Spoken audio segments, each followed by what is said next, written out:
Double cérémonie commémorative du 71e anniversaire de l'armistice de la Seconde Guerre mondiale, c'était ce dimanche à Rombin.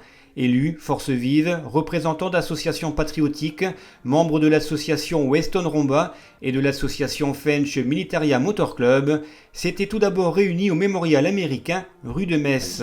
C'est dans cette rue que le capitaine James Russell Anderson et ses compagnons d'armes, basés du 7 octobre au 3 novembre 1944, ont combattu pour la liberté de la ville de Rombin.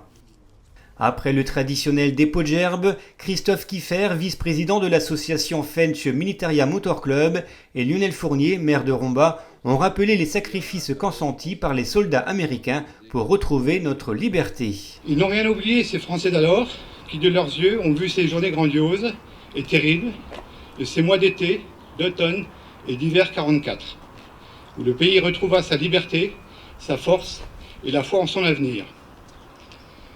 La guerre sur notre continent, c'était il y a longtemps, et ceux qui l'ont faite sont de moins en moins nombreux. Pourtant, cette cérémonie du 8 mai, c'est la nécessaire leçon d'histoire du XXe siècle, instituée pour rappeler aux concitoyens que cette guerre sera toujours plus qu'un pan de l'histoire des hommes, plus qu'une page de gloire, plus qu'une page de conquête, de défaite et de massacre. N'oublions jamais le nombre exorbitant de 50 millions de victimes, tant civiles que militaires, et menons ensemble un combat de chaque jour qui comprend la mémoire et l'apprentissage respectueux de notre passé, afin qu'un tel cauchemar ne se reproduise jamais. Je terminerai en vous citant une parole de Kofi Annan. C'est l'ignorance et non la connaissance qui dresse les hommes les uns contre les autres. La mémoire est courte et on a tendance à oublier effectivement leurs sacrifices pour que nous soyons libres aujourd'hui, pour que nous soyons des citoyens en totale démocratie qui pourront choisir notre avenir. Et donc je crois qu'on doit s'incliner bien bas devant leurs sacrifices, car sinon peut-être aujourd'hui nous ne serions pas là. Donc en votre nom, en mon nom, au nom de la ville de Rombin, je voudrais les remercier et je voudrais qu'on n'oublie pas. On n'oublie pas, l'Europe s'est construite sur des décombres, des ruines, mais il ne faut pas oublier ce qui fut ou ce qui a été l'horreur du nazisme et de tous les extrémismes. Je crois que c'est important de vivre en démocratie, d'être libre et de pouvoir assumer cette liberté en toute connaissance de cause. Un cortège de voitures militaires appartenant à l'association French Militaria Motor Club s'est ensuite dirigé vers le monument aux morts.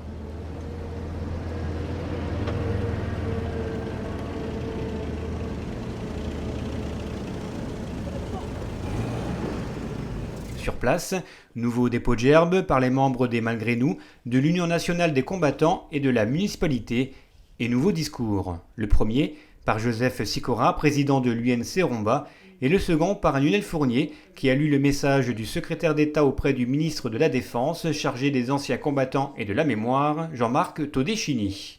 Le 8 mai 1945 fut un jour de joie, quand l'enthousiasme des populations éclatait et que le carillon des cloches sonnait la victoire des Alliés.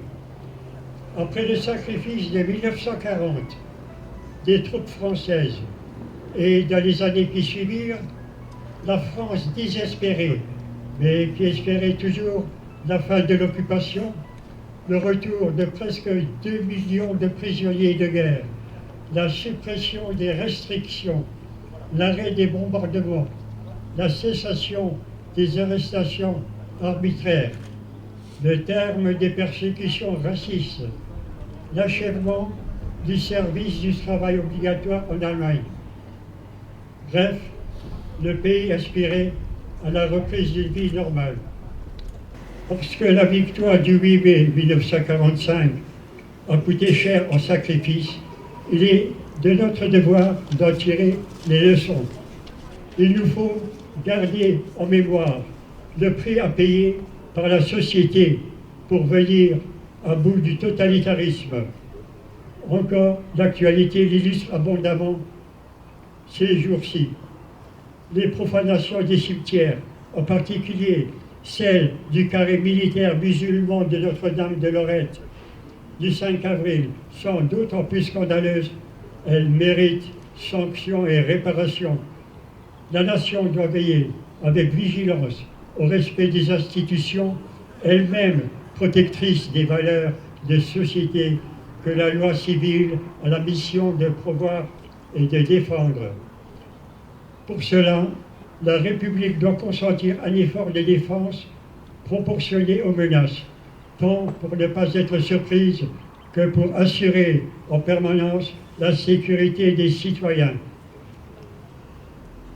Les anciens combattants sont aujourd'hui comptables et les gardiens fidèles des vraies valeurs symbolisées par les 3 couleurs du drapeau. Il leur appartient de témoigner quotidiennement et de les transmettre par l'exemple aux générations qui montent. La mémoire vivante, c'est cela, pour que vive le 8 mai. Il y a 71 ans, les hostilités de la Seconde Guerre mondiale prenaient fin en Europe. Mais il fallut attendre le 2 septembre 1945, avec la capitulation du Japon, pour qu'elle cesse sur l'ensemble des continents. Le 8 mai 1945, la France et l'Europe, dans la reconquête de la liberté, avaient commencé plusieurs mois auparavant, s'apprêtaient à retrouver la paix. Dans ce combat terrible qui avait opposé le nazisme aux valeurs démocratiques, celle-ci venait de triompher.